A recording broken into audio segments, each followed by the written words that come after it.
Prions.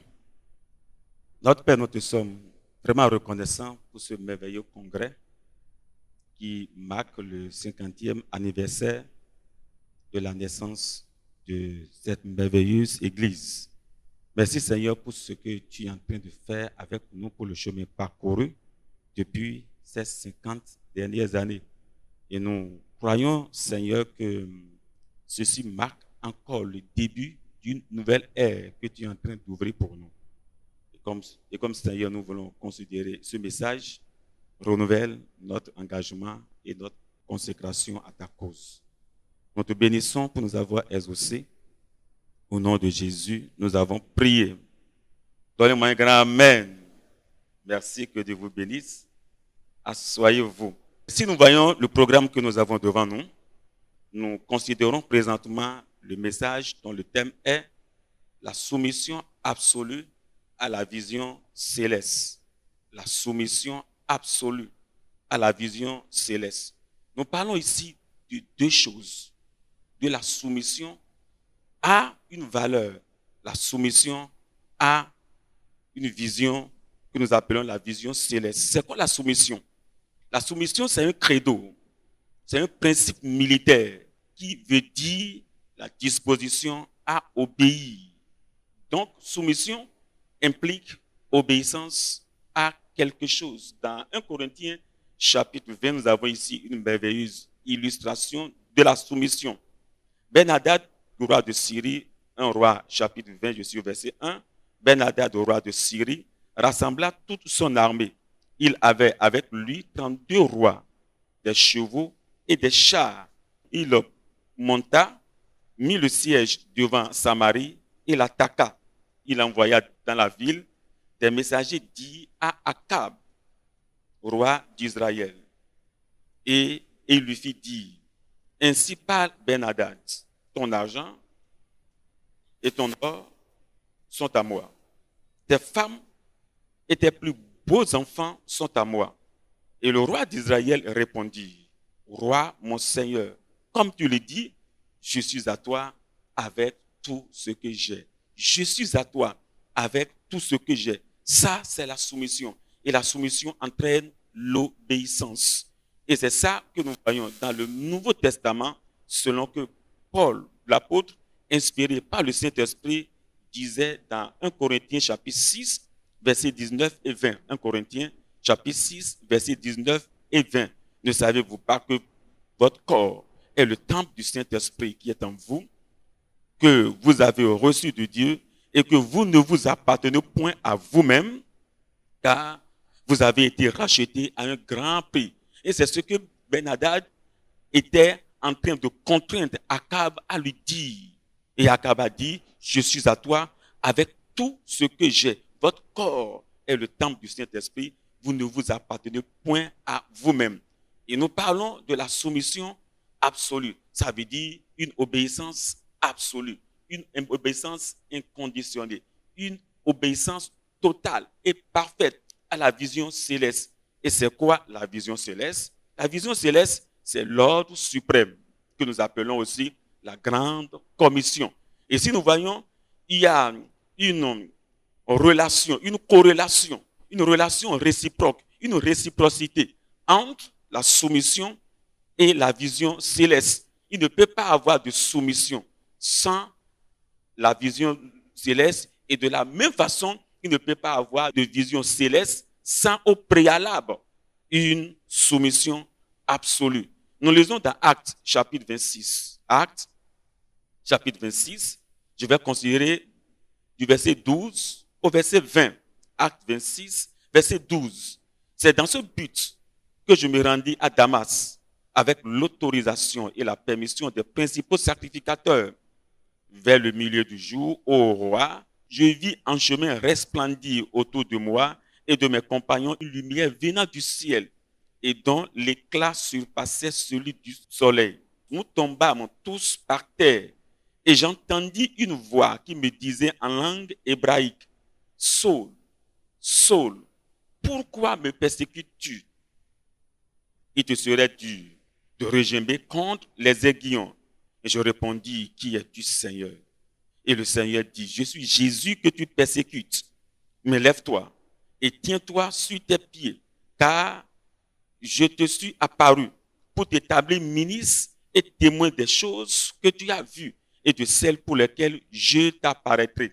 Je t'ai choisi du milieu de ce peuple et du milieu des païens vers qui je t'envoie, afin que tu leur ouvres les yeux pour qu'ils passent des ténèbres à la lumière et de la puissance de Satan à Dieu, pour qu'ils reçoivent par la foi en moi le pardon des péchés et l'héritage avec les sanctifiés. En conséquence, au roi Agrippa, je n'ai point résisté à la vision céleste, à ceux de Damas d'abord, puis à Jérusalem, dans toute la Judée et chez les païens, j'ai prêché la repentance avec la conversion à Dieu, avec la pratique digne de la repentance. Regardez ici ce que l'apôtre dit. Il dit, et qui es-tu, Seigneur? Et le Seigneur me dit, je suis Jésus que tu persécutes. Il y a une relation parfaite entre la soumission absolue et la vision céleste. Et pour que la vision céleste, et pour une bonne soumission à la vision céleste, il faut absolument 6 choses qui vont déclencher la 7e. Il faut premièrement la conversion et la consécration après la visitation céleste. Il faut la conversion et la consécration après la visitation céleste.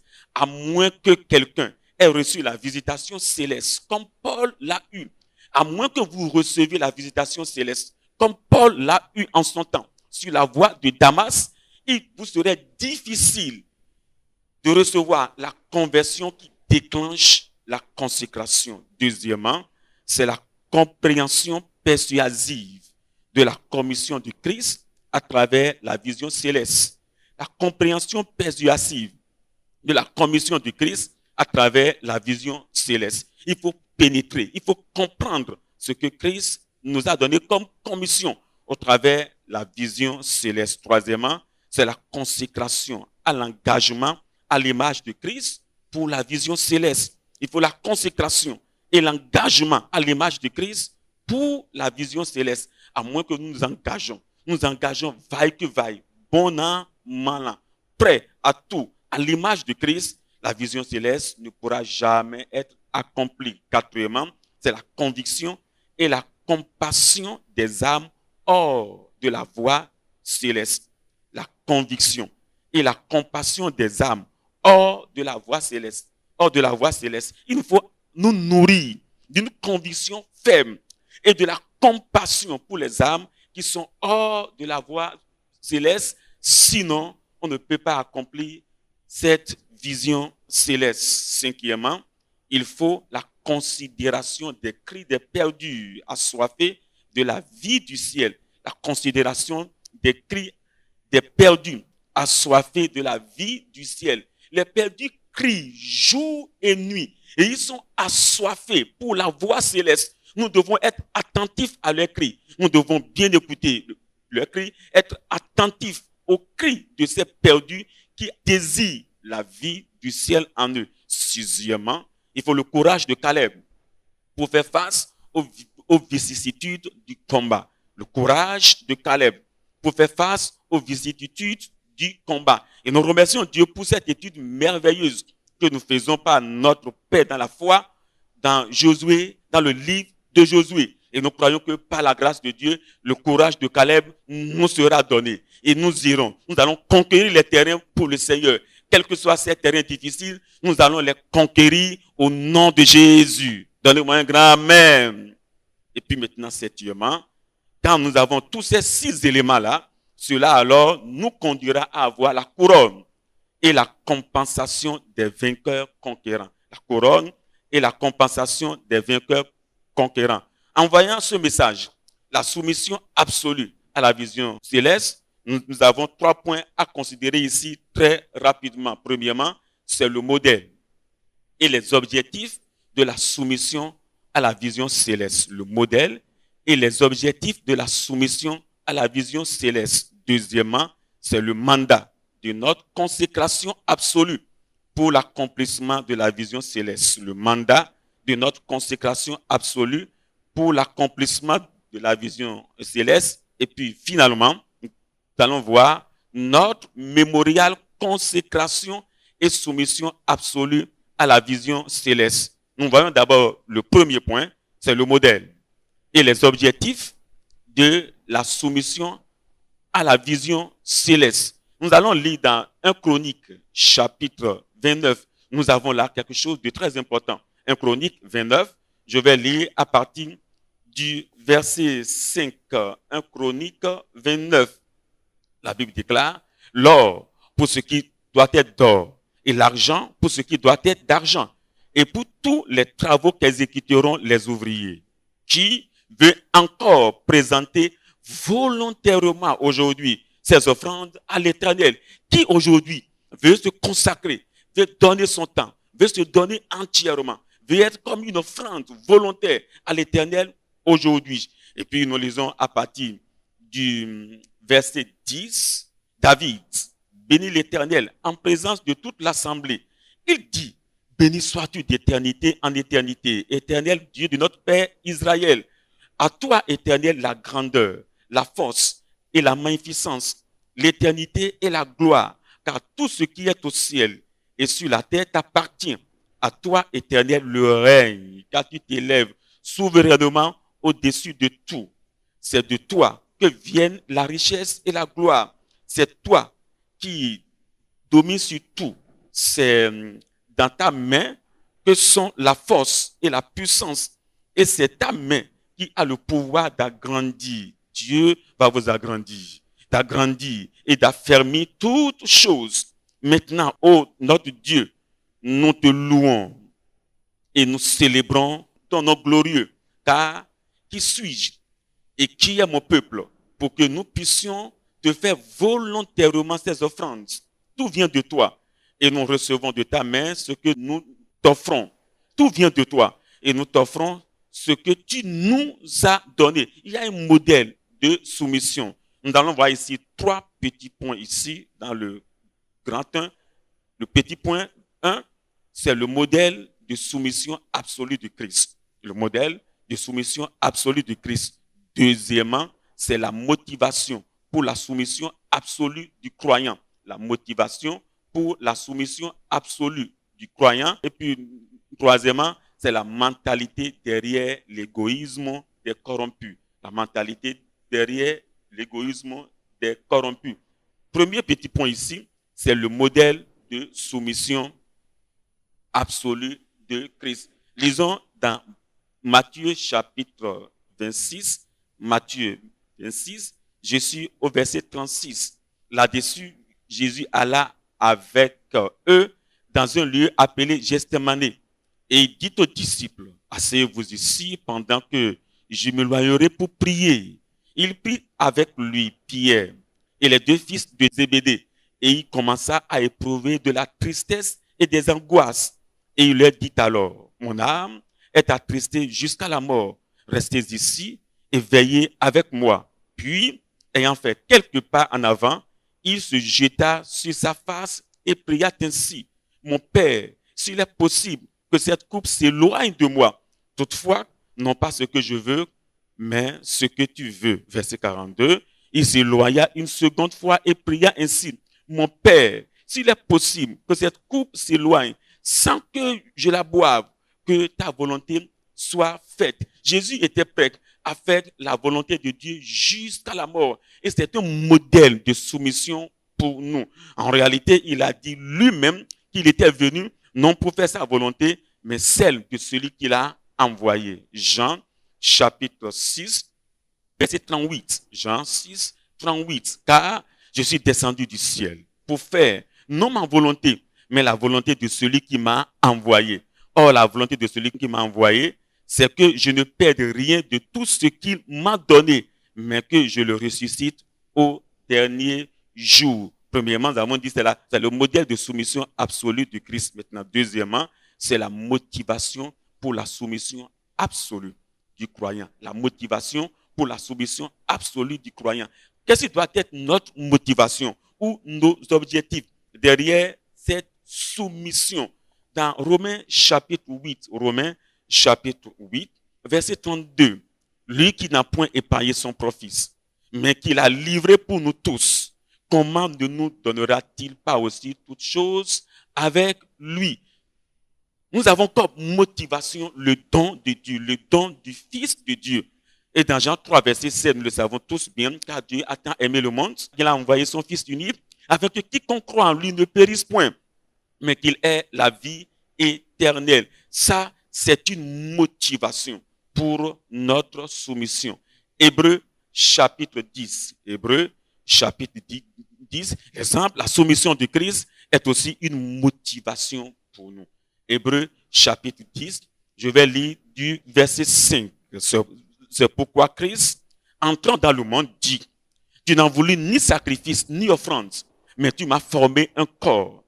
Tu n'as agréé ni holocauste, ni sacrifice pour le péché. Alors j'ai dit, voici je viens, dans le rouleau du livre, il est question de moi, pour faire, ô Dieu, ta volonté. Après avoir dit d'abord, tu n'as voulu et tu n'as agréé ni sacrifice, ni offrande, ni holocauste, ni sacrifice pour le péché, ce qu'on offre selon la loi. Il dit ensuite, voici je viens pour faire ta volonté. Il abolit ainsi la première chose pour établir la seconde.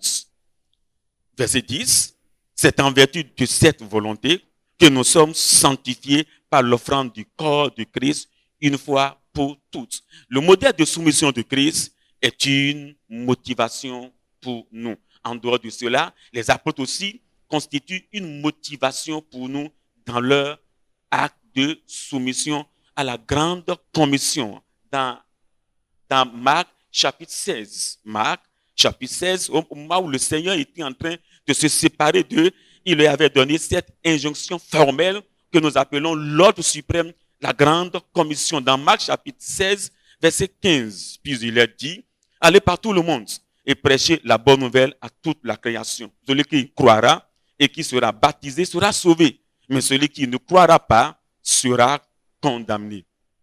Verset 19, le Seigneur, après leur avoir parlé, fut enlevé au ciel et il s'assit à la droite de Dieu. Et ils s'en allaient prêcher partout. Le Seigneur n'était plus avec eux. Il a juste donné la recommandation. Et puis il est allé s'asseoir à la droite de Dieu. Et sans pression majeure du Seigneur, la présence du Maître, mais la pression. Mais le Maître n'était plus là, mais ils s'étaient allés, prêchant partout.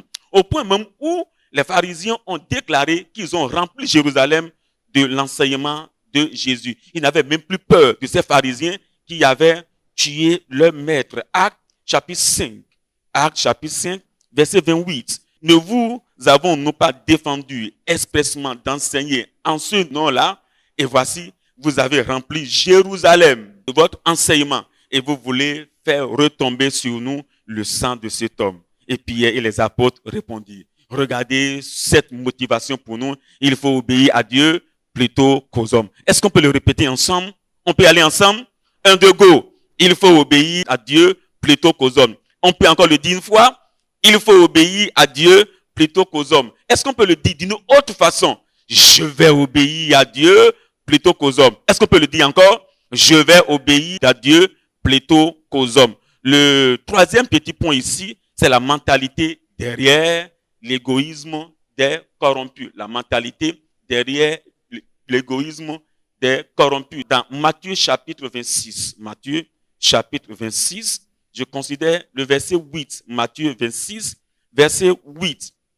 Les disciples, voyant cela, s'indignaient et dirent, à quoi bon cette bête? Cette dame avait fait une offrande sacrificielle. Et regardez la mentalité derrière ces égoïstes corrompus. À quoi bon cette bête?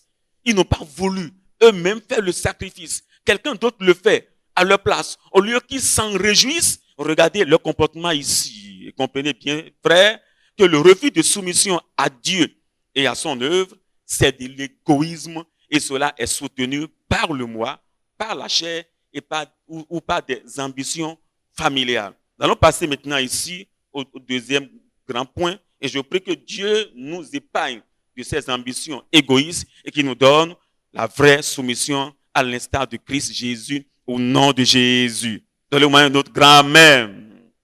Maintenant, deuxième point ici, c'est le mandat de notre consécration absolue pour l'accomplissement de la vision céleste. Le mandat de notre consécration absolue pour l'accomplissement de la vision céleste. On a déjà lu dans Actes chapitre 26, du verset 12 à 20, et on a vu ce que Paul l'apôtre nous a dit là. Nous avons 3 petits points à voir ici. Premièrement, c'est la consécration actualisée. La consécration actualisée et personnelle à l'image de Paul. Deuxièmement, c'est la consécration approuvée et pratique attendue des prisonniers de Christ. La consécration approuvée et pratique attendue des prisonniers de Christ. Et puis troisièmement, c'est la consécration absolue et perpétuelle sans comparaison avec personne. Premièrement, c'est la consécration actualisée et personnelle à l'image de Paul.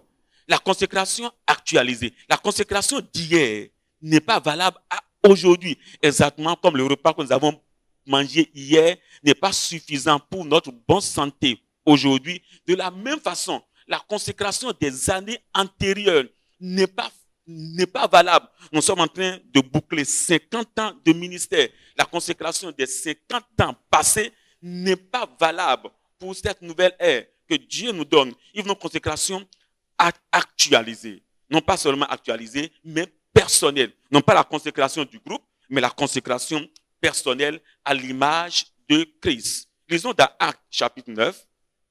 Actes chapitre 9, du verset 3 au verset 6. Comme il était en chemin et qu'il approchait de Damas, tout à coup, une lumière venant du ciel resplendit autour de lui. Il tomba par terre et il entendit une voix qui disait, « Saul, Saul, pourquoi me persécutes-tu » Il répondit, « Qui es-tu, Seigneur ?» Et le Seigneur dit, « Je suis Jésus que tu persécutes. Il te serait dû de régimer contre les aiguillons. » Tremblant et saisi d'effroi, il dit, « Seigneur, que veux-tu que je fasse ?» Et le Seigneur lui dit, « Lève-toi, lève-toi, entre dans la ville et on te dira ce que tu dois faire. » Regardez ici quelqu'un qui était en mission pour les souverains sacrificateurs. Il a même oublié complètement la mission pour laquelle il était en train d'aller à Damas. Il a oublié ses idéaux et maintenant il change d'objectif, il change d'itinéraire, il change de pensée et il se consacre à autre chose. Que veux-tu que je fasse, Seigneur? Il avait un autre Seigneur qu'il avait envoyé à Damas pour persécuter les chrétiens. Maintenant ici, il rencontre un autre Seigneur à qui il doit allégeance, à qui il doit soumission, obéissance et respect. Dans Galates chapitre 1, ailleurs, il explique comment la chose s'est passée. Galates chapitre 1, je vais lire versets 15 et 16. Galates 1, verset 15. Mais lorsqu'il plut à celui qui m'avait mis à part dès le sein de ma mère et qui m'a appelé par sa grâce, de révéler en moi son Fils, afin que je l'annonçasse parmi les païens, aussitôt, je ne consultais ni la chair ni le sang. Est-ce que quelqu'un peut dire aussitôt? Il faut le dire fort. Aussitôt, immédiatement, je ne consultais ni la chair ni le sang. Ça, c'est la consécration à l'image de Paul. Il n'a pas réfléchi. Il a pris la décision de façon instantanée, prêt à partir pour l'œuvre à laquelle il a été commissionné. Le deuxième point ici, le deuxième petit point ici, c'est la consécration approuvée et pratique attendue des prisonniers du Christ.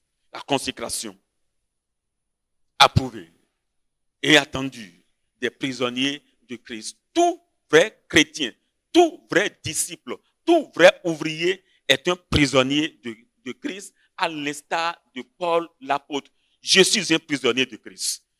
Vous êtes un prisonnier de Christ. Dans Éphésiens chapitre 3, verset 1. À cause de cela, moi, Paul, le prisonnier de Christ, pour vous, païens. À cause de cela, moi, Paul, le prisonnier de Christ, pour vous, païens. Nous sommes des prisonniers de Christ. Et en tant que prisonniers de Christ, bien aimés, il y a un genre de consécration que le ciel attend de nous. Il y a un genre d'engagement. Il y a un genre de soumission que le ciel attend de nous. Romains chapitre 12. Romains chapitre 12, verset 1. Je vous exhorte, et là, si c'est Paul qui parle, C'est le prisonnier de Christ qui parle ici aux autres prisonniers de Christ. Je vous exhorte donc, frères, par la compassion de Dieu, à offrir vos corps comme un sacrifice vivant, saint, agréable à Dieu, ce qui sera de votre part un culte raisonnable. Je vous exhorte à offrir vos corps comme un sacrifice vivant, à vous donner entièrement. Je suis entièrement à toi, avec tout ce que j'ai, à offrir vos corps comme un sacrifice vivant, saint, agréable à Dieu, ce qui sera de votre part un culte raisonnable. Ça veut dire que si je n'offre pas à Dieu un sacrifice vivant, saint, agréable, c'est alors un culte déraisonnable, un culte qui est dénoué de la raison. Deutéronome chapitre 18, Deutéronome chapitre 18, je vais lire le verset 13, Deutéronome 18, 13. Tu seras entièrement à l'Éternel ton Dieu. Ça, c'est la consécration qui est attendue de nous.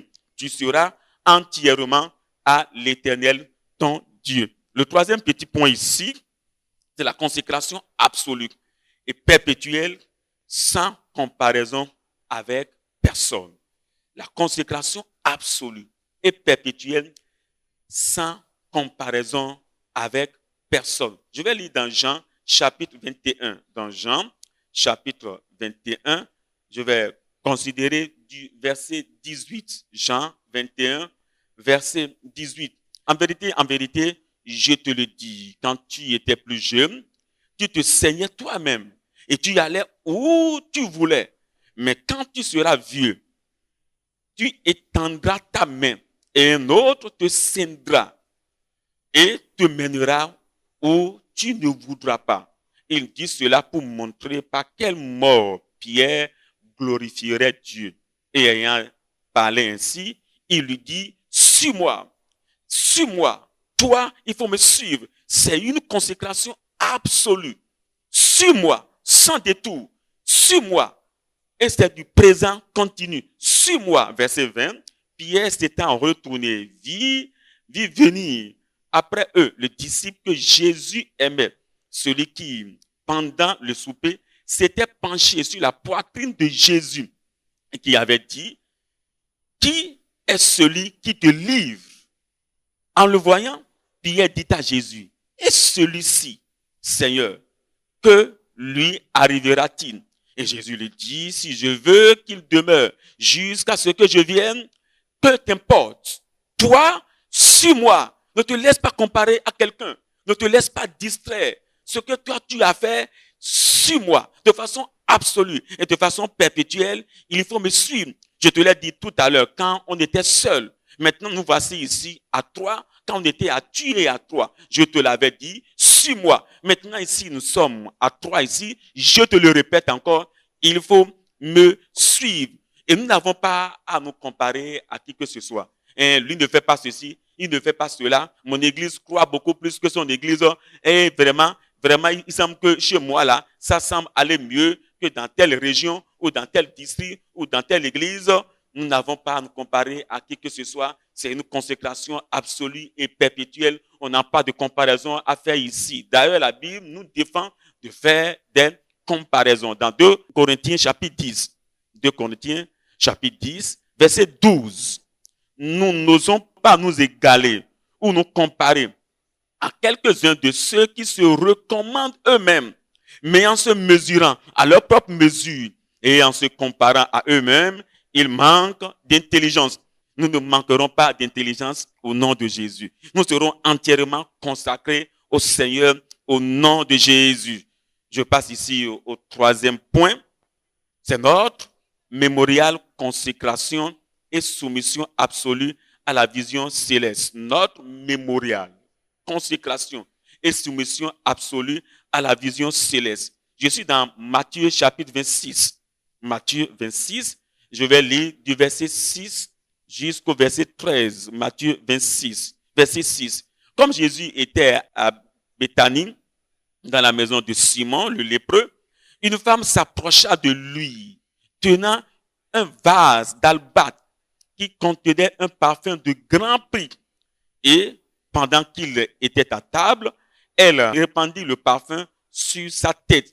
Les disciples, voyant cela, s'indignèrent et dirent, à quoi bon cette perte? On aurait pu vendre ce parfum très cher et en donner le prix aux pauvres.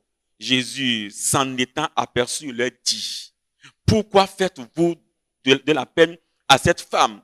Elle a fait une bonne action à mon égard, car vous avez toujours des pauvres avec vous, mais vous ne m'avez pas toujours. En répandant ce parfum sur mon corps, elle l'a fait pour ma sépulture.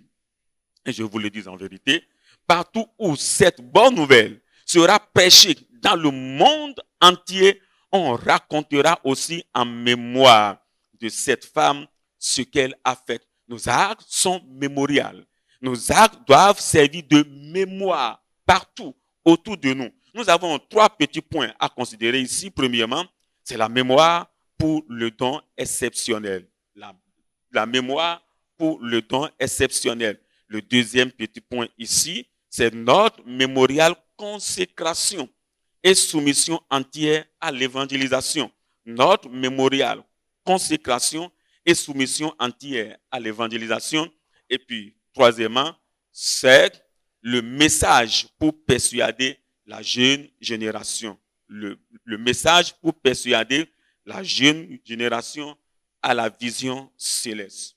Premièrement, c'est la mémoire pour le don exceptionnel. La mémoire pour le don exceptionnel. On a déjà lu tout à l'heure comment est-ce que cette dame a fait un don exceptionnel. Un don qui sert de mémoire. Et partout où l'évangile est lu et annoncé, dans toutes ces dizaines de langues ou ces milliers de langues, on raconte partout dans le monde entier ce que la dame là a eu à faire. Nombre 31, nous allons lire le verset 54. Nombre 31, 54. Moïse et le sacrificateur Éléazar prirent l'or des chefs de milliers et des chefs de centaines et l'apportèrent à la tente d'assignation comme souvenir pour les enfants d'Israël devant l'Éternel. Comme souvenir. Quand nous faisons des dons quelque part, dans nos églises, pour quelque part, pour la croisade, ou pour la construction de nos églises, ou pour l'achat du terrain, nous devons en faire un truc mémorial. Nous allons lire du verset 48 pour pouvoir mieux comprendre. Verset 48, les commandants des milliers de l'armée, les chefs de milliers et les chefs de centaines s'approchaient de Moïse et lui dirent, tes serviteurs ont fait le compte des soldats qui étaient sous nos ordres et il n'en manque pas un seul d'entre nous. Personne d'entre nous n'en fera défaut. Et comme le dit notre Père dans la foi, il n'aura pas de perte, il n'aura pas de limitation, il n'aura pas de manquement.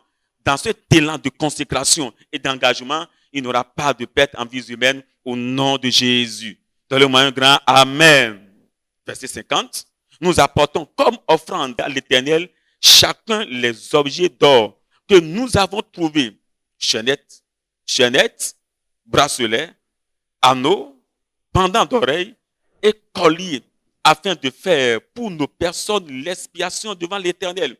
Moïse et le sacrificateur Éléazar reçut d'eux tous ces objets travaillés en or, tout l'or que les chefs de milliers et les chefs de centaines présentaient à l'Éternel en offrande par élévation pesait 16 750 cycles.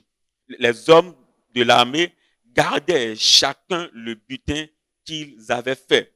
Et Moïse, verset 54, et le sacrificateur Éléazar prit l'or des chefs de milliers et des chefs de centaines et l'apportèrent à la tente d'assignation comme souvenir pour les enfants d'Israël devant l'Éternel. Que nos dons servent de souvenir devant l'Église de Dieu au nom de Jésus.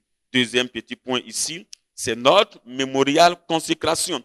Notre mémorial consécration et soumission entière à l'évangélisation. Notre mémorial consécration. Notre consécration doit être mémoriale. Notre soumission entière à l'évangélisation doit être mémoriale. 1 Corinthiens chapitre 9. 1 Corinthiens 9, je vais lire doucement ce merveilleux texte à partir du verset 19. Pardon, à partir du verset 1. 1 Corinthiens 9, verset 1. Ne suis-je pas libre? Ne suis-je pas apôtre? N'ai-je pas vu Jésus notre Seigneur? N'êtes-vous pas mon œuvre dans le Seigneur? Si pour d'autres, je ne suis pas apôtre, je le suis au moins pour vous, car vous êtes le sceau de mon apostolat dans le Seigneur. C'est là ma défense contre ceux qui m'accusent. N'avons-nous pas le droit de manger et de boire? N'avons-nous pas le droit de mener avec nous une sœur qui soit notre femme, comme font les apôtres, comme font les autres apôtres et les frères du Seigneur et Céphas? Ou bien, est-ce que moi seul et Barnabas, nous n'avons pas le droit de ne pas travailler? Verset 7. Qui jamais fait le service militaire à ses propres frères? Qui est-ce qui plante une vigne et n'en mange pas le fruit? Qui est-ce qui fait paître un troupeau et ne se nourrit pas du lait du troupeau? Ces choses que je dis, n'existent-elles pas dans les usages des hommes? La loi ne les dit-elle pas aussi? Car il est écrit dans la loi de Moïse, tu n'amuseleras point le bœuf quand il foule le grain. Dieu se met-il en peine des bœufs? Ou parle-t-il uniquement à cause de nous? Oui, c'est à cause de nous qu'il est écrit que celui qui laboure doit labourer avec espérance. Et celui qui foule le grain, foule avec l'espérance d'y avoir part. Si nous avons semé parmi vous les biens spirituels, est-ce une grosse affaire si nous moissonnons vos biens temporels? Si d'autres jouissent de ce don sur vous, n'est-ce pas plutôt à nous d'en jouir? Mais regardez ici, cette consécration mémoriale, même si d'autres jouissent de ça, Paul dit, mais nous n'avons pas usé de ce droit. Au contraire, nous souffrons tout afin de ne pas créer d'obstacles à l'évangile de Christ. Ce n'est pas parce que c'est de ton droit que tu vas en abuser. C'est son droit. Mais Paul dit, nous n'en avons pas usé afin de laisser une trace, que notre consécration puisse être mémoriale. Verset 13, il dit, ne savez-vous pas que ceux qui remplissent les fonctions sacrées sont nourris par le temple, que ceux qui servent à l'autel ont part à l'autel? De même aussi, le Seigneur a ordonné à ceux qui annoncent l'évangile de vivre de l'évangile. Et il dit, pour moi, je n'ai usé d'aucun de ces droits. C'est mon droit. Mais je n'ai pas usé de ces droits. Je n'ai usé d'aucun de ces droits. C'est une consécration mémoriale. Une consécration mémoriale. Une soumission entière mémoriale. Mais pour moi, je n'ai usé d'aucun de ces droits. Et ce n'est pas afin de les réclamer en ma faveur que j'écris ainsi. Car j'aimerais mieux mourir que de me laisser enlever ce sujet de gloire. Si j'annonce l'évangile, verset 16, ce n'est pas pour moi un sujet de gloire, car la nécessité m'en est imposée. Et malheur à moi si je n'annonce l'évangile. Si je le fais de bon cœur, j'en ai la récompense. Mais si je le fais malgré moi, et s'il n'y a pas de droit, si mes droits ne sont pas donnés, je le fais malgré moi. Si mes droits sont foulés, sont bafoués, je le fais malgré moi. Alors c'est une charge qui m'est confiée. Quelle est donc ma récompense? C'est d'offrir gratuitement l'évangile que j'annonce sans user de mon droit de prédicateur de l'évangile. Car bien que je sois libre à l'égard de tous, je me suis rendu le serviteur de tous afin de gagner le plus grand nombre. Avec les Juifs, j'ai été comme Juif afin de gagner les Juifs. Avec ceux qui sont sous la loi, comme sous la loi, quoique je ne sois pas moi-même sous la loi, afin de gagner ceux qui sont sous la loi. Ma prière est que notre consécration soit mémoriale. Que des générations qui vont venir puissent se rappeler et ruminer notre consécration que nous avons eue si Christ tardait sa venue au nom de Jésus. Le troisième petit point ici, c'est le message pour persuader la jeune génération à la vision céleste. Psaume 78. Nous avons un message que nous devons laisser à la jeune génération qui nous observe et qui est admirative de nos faits et gestes. La jeune génération nous observe et les jeunes nous regardent. Ils sont admiratifs et ils pèsent et ils mettent notre consécration, nos faits, nos gestes, nos paroles et nos actions, ils les font passer à la loupe de leur consécration future. Nous devons leur laisser obligatoirement le message qui va les inciter, qui va les stimuler, qui va les pousser à une consécration meilleure. Psaume 78. Dans ce 78, je vais lire du verset 3 au verset 7. Ce que nous avons entendu, ce que nous savons, ce que nos pères nous ont raconté, leur consécration, les pères fondateurs de cette église, la façon dont ils ont fait l'œuvre avec abnégation, ce qu'ils nous ont raconté. Verset 4, nous ne le cacherons point à leurs enfants. Non pas le cacher dans la parole, mais il faudrait qu'ils le voient dans nos faits et dans nos gestes. Nous ne le cacherons point à leurs enfants. Nous dirons à la génération future les louanges de l'Éternel et sa puissance et les prodiges qu'il a opérés. Il a établi un témoignage en Jacob et il a mis une loi en Israël. Il a ordonné à nos pères de l'enseigner à leurs enfants pour qu'elle fût connue de la génération future. Des enfants qui naîtront et que devenus grands, ils en parlassent à leurs enfants afin qu'ils missent en Dieu leur confiance, qu'ils n'oubliassent pas les œuvres de Dieu et qu'ils observassent ses commandements. Nous avons un legs, nous avons un héritage que nous devons laisser à la génération qui est en train de venir. Dans Malachie chapitre 3, Malachie chapitre 3, verset 16, Malachie 3, verset 16, la Bible déclare ici, alors ceux qui craignent l'Éternel se parlaient l'un à l'autre. Nos enfants, nos jeunes qui sont dans l'église, ceux qui nous ont vus, ils se parlent souvent les uns aux autres. Quels commentaires font-ils de notre consécration? Quels commentaires font-ils de ce qu'ils entendent, de ce qu'ils voient, de ce que nous faisons? Quels commentaires font-ils? Ils se parlaient les uns aux autres. L'Éternel fut attentif et il écouta. Et il faudrait que quand ils seront en train de se parler les uns les autres, que notre consécration les stimule, que cela puisse les encourager, qu'ils cherchent à aller encore beaucoup plus loin, plus haut et mieux que nous, leur devanciers dans la foi. Et l'Éternel fut attentif et il écouta. Et un livre de souvenirs fut écrit devant lui pour ceux qui le craignent et qui observent son nom. Il y a un livre de souvenirs qui est écrit au ciel. Mais n'oublions pas, il y a aussi un livre de souvenirs qui est écrit sur la terre. Il y a un livre de souvenirs qui est écrit sur la terre. Et tous nos actes, tout ce que nous faisons, c'est notre histoire que nous sommes en train d'écrire. Et il faudrait que nous nous appliquions à bien décrire cette histoire pour qu'elle puisse être défiante devant la jeune génération. Et au point où nous serons en mesure de dire, comme l'apôtre Paul, dans 1 Corinthiens 11 au verset 1, soyez mes imitateurs, comme je le suis à l'image de Christ. Soyez mes imitateurs, comme je le suis moi-même de Christ. Nous devons être très engagés et laisser nos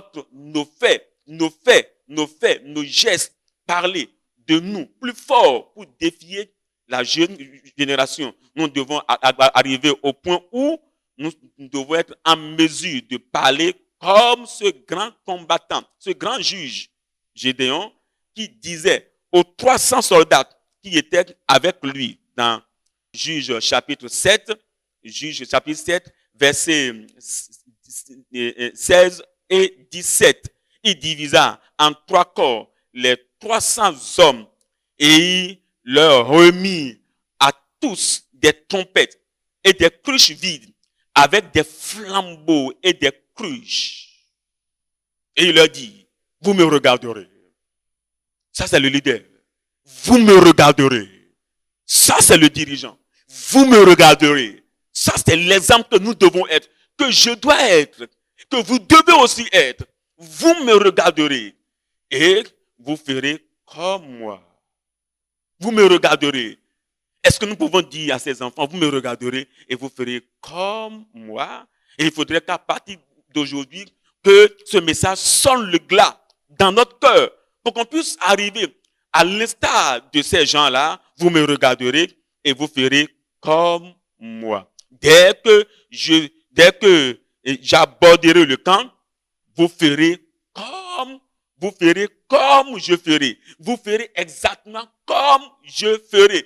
Vous devez être mes imitateurs. Et Paul a dit dans Actes 26 au verset 19, c'est pourquoi, ô roi Agrippa, je ne peux résister à la vision céleste. Et par la grâce de Dieu, nous n'allons pas résister à la vision céleste. À partir de maintenant, il y aura un regain de consécration. Il y aura un autre élan, un nouveau souffle pour l'engagement, la consécration à la vision céleste. Et le Seigneur nous y aidera. Je dis que le Seigneur nous y aidera. Nous le ferons par la grâce de Dieu. Nous serons ce qu'il veut que nous soyons.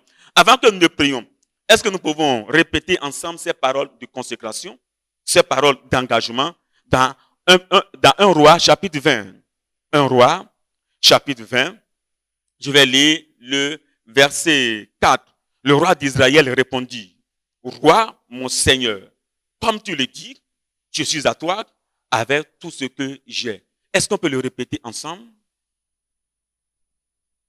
Le roi d'Israël répondit, un de go. Le roi d'Israël répondit, Roi, mon Seigneur, comme tu le dis, je suis à toi avec tout ce que j'ai. Est-ce qu'il y a quelqu'un qui peut dire au Seigneur Jésus-Christ, je suis à toi avec tout ce que j'ai, je me consacrerai à partir d'aujourd'hui, partout où je m'en vais, je vais enflammer, je serai enflammé pour la vision céleste, je vais gagner les âmes seront sauvées au travers de moi, je ne ferai plus de comparaison charnelle. Est-ce qu'on peut le répéter encore, répéter encore ensemble? Le roi d'Israël répondit, un de go. Le roi d'Israël répondit, dites-le fort. Le roi d'Israël répondit, Roi mon Seigneur, comme tu le dis, je suis à toi avec tout ce que j'ai. Où est la personne ici dont Dieu parle? Elle est où? Comme tu lèves la main, lève-toi maintenant sur tes pieds et prie le Seigneur. Seigneur, à partir d'aujourd'hui, qu'il y ait un nouveau réveil pour la vision céleste dans mon cœur. Une nouvelle soumission, un nouvel engagement, une nouvelle détermination pour la cause de Christ. Tu dois être consacré. Je dois être consacré entièrement à l'Éternel. Tu seras entièrement à l'Éternel, ton Dieu. C'est ce que Dieu attend de nous. C'est ce que Dieu attend de moi. C'est ce que Dieu attend de vous. Partout, dans toutes les régions, ouvre la bouche et prie le Seigneur. Nous avons un modèle de soumission absolue. Christ est notre modèle. Voyons un peu la consécration de Paul. Voyons un peu la soumission de Paul. Est-ce que cela n'est pas défiant? Il avait des droits.